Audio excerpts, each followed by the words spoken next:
को बंद कर देना, लेकिन ऐसा तो जीवन में नहीं किए होंगे न।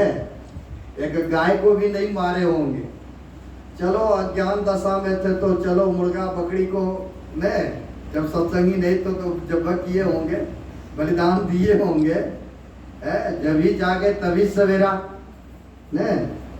आखिर पहले सत्संगी नहीं तो बहुत आदमी ऐसा है ना, भक्षण करते होंगे ना कुछ है ना मंसाहारी। तो बद तो हुआ, हिंसा तो हुई है। लेकिन महापुरुषों ने कहा कि ब्राह्मणों को ना जाने कितने ब्राह्मणों को हत्या किए हुए हो, ये पाप बन गया है। गौ को वध किए हुए हो, ये भी पाप बन पड़ा है। भ्रूण हत्या शतानी चौ। भ्रूण हत्या पता किसको कहते हैं? जैसे गर्भा अवस्था में ही बच्चा पड़ रहे ना माता के उदर में, किसी कारण बस क्या करते, दवाई खा लेना, बच्चे को गर्भ में ही मार देना। आखिर बच्चा तो कुछ नहीं बिगाड़ा था ना, वध कर दिए ना, मार दिए ना, तो क्या हुआ? पाप तो बन गया। पाप बन गए।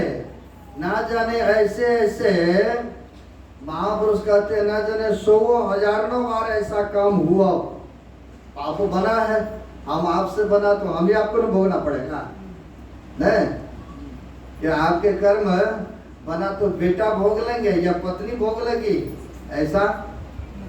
ऐसा होता तो संत पलटू साहब ने क्यों कहा अपनी अपनी करनी अपनी अपनी साथ, करे से पावे आपे आप। पूत के करनी पूत को मिलता, पिता को करनी पिता को।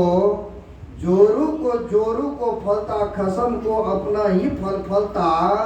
अपनी करनी सेती जीव सब पार उतरता। यानी जो जैसा करते उसको ही मिलता है भोगने के लिए, है ना, भोगते हैं। तो यहाँ पर कहते ना जाने बहुत ऐसा भ्रूण हत्या हो गया। भ्रूण हत्या हो गया नहीं, बच्चे को गर्भाधान में ही उसको मृत्यु की सजा सुला दिए। पाप तो बन गया, चाहे जान के बने या अनजान में बने ने। कहते अगर ऐसे पापों से कर्मों से भोगने से बचना चाहते हैं तो कहा दहती अग्नि निर्बंधनम। जीवन में अग्नि ने लकड़ को या घास को जलाए होंगे ना आप लोग, अगर उसको जलाए होंगे, कच्चे लकड़ी भी हो, अगर आग बहुत जलता हो, अगर कच्चे घास का जिसको पंजाब में आपको बोलते हैं, अगर कच्ची भी लकड़ियां का भी डाल दिए जलती हुई में, क्या जला के भस्म कर देता है कि नहीं? जलाए होंगे ना, नहीं जला करके राख कर देते हैं। कहते ठीक उसी प्रकार से जो गुरु के शरण में चरण में चले गए, जो गुरु से मंत्र लेकर के ध्यान करने लग गए, सत्कर्मों को शुभ कर्मों को करने लग गए, तो कहते दहती अग्नि निर्बंधनम। जो जन्म जन्म का पाप ताप था, जैसे कच्ची लकड़ी भी जलती हुई में डाल दिए, उसको भी जला करके भस्म कर दिया।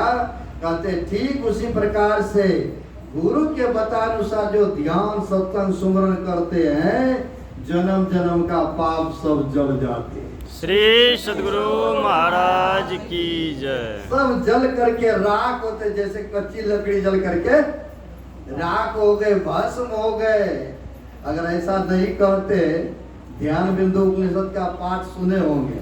गुरु महाराज ने सत्संग योग में वेद मंत्र का लिए है ना, कहा है यदि शैल समम पापम विस्तृम बहुयोजनम अभिदते ध्यान योग्य नान्यो वेद कदाचन।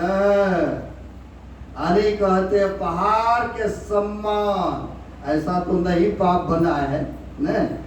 क्या थर्मामीटर सबके अंदर में है, लेकिन हाँ कुछ ना कुछ बनता है ना। शरीर और संसार में जब तक रहते कुछ ना कुछ नहीं भी चाहते तो पर भी न, अपने दिल से पराये दिल के बात जानिए, सीधी सी बात है।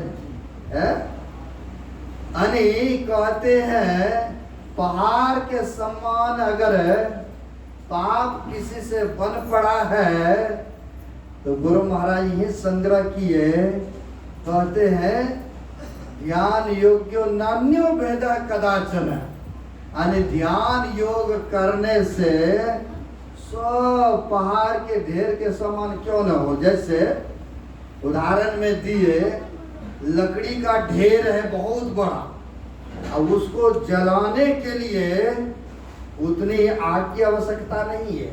एक चिंगारी अग्नि को डाल दीजिए बीच में और जला करके भस्म कर दिया कि नहीं, राख कर दिए ना। जैसे दही को जमाना होता है दूध को, तो क्या करते हैं, थोड़ा सा अगर क्विंटल दही है दूध है तो कितना 100 ग्राम या 200 ग्राम दही को डाल दिए तो क्या कर दिए, दूध को दही ने अपने जैसा बना लिया कि नहीं, गुण था ना उसमें। अब ले लीजिए सब्जियां बनाते हैं बहुत, और उसमें नमक तो मात्रा हिसाब से डालते हैं ना, ज्यादा तो नहीं डालते। अब देखिए वो नमकीन कर देते हैं कि नहीं है। ठीक उसी प्रकार से गुरु का जो मंत्र लेकर के ध्यान जब सुमरण करने लग जाते हैं, शुभ कर्मों को करने लग जाते हैं, तो सज्जनों गुरु महाराज ने ही संग्रह किए, कहते यदि सहज समम पापम विस्त्रम बहुजोजनम अविदते ध्यान योग्य नान्यो भेद कदाचन। कहते सबको जला करके भस्म जैसे कर दिया, लकड़ी में ढेर के लक्कड़ में थोड़ी सा अग्नि डाला, सबको जला के भस्म कर दिया। उसी प्रकार से गुरु के चरण में गया, ध्यान भजन सुमरण किया, सब उसका खत्म हो जाता। अब गुरु महाराज भी कहे ना पदावली में, यही मानुष देह समैया में अकर्म परमेश्वर में प्यार, अकर्म धर्म को जला खा करके देंगे तुमको, अरे तार देंगे, उद्धार कर देंगे।